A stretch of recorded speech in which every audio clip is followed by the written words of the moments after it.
আমরা যখন শিক্ষা সফরে ছেলেদের নিয়ে পার্কে যাইতেছিলাম, রাস্তায় একদল ডাকাত দেশীয় অস্ত্রশস্ত্র নিয়ে গজারি গাছ কেটে রাস্তার মাঝখানে ফালাইয়া আমগো গাড়ি রুদ্ধ করে এবং আমাদের বাচ্চাদের খুব ভয়ভীতি এবং মারধর শিকার হয় এবং অভিভাবকরা অনেক মারধরের শিকার হয়।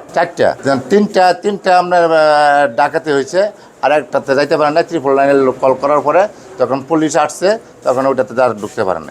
মারধর অভিভাবক কয়েকজন শিকার হয়েছে, বাচ্চারা অনেক মারধরের শিকার হয়েছে এবং ভয়ের শিকার হয়েছে। অনেকে মনে অসুস্থ হইয়া এখনও গাড়িতে আছে। এখন আমরা এটার একটা সুষ্ঠু তদন্তের মাধ্যমে আইনশৃঙ্খলা বাহিনীর কাছে আমাদের দাবি যেন সুষ্ঠু তদন্তের মাধ্যমে এই আমাদের যে এই আইন শৃঙ্খলাটা যাতে নিয়ন্ত্রণে আসে।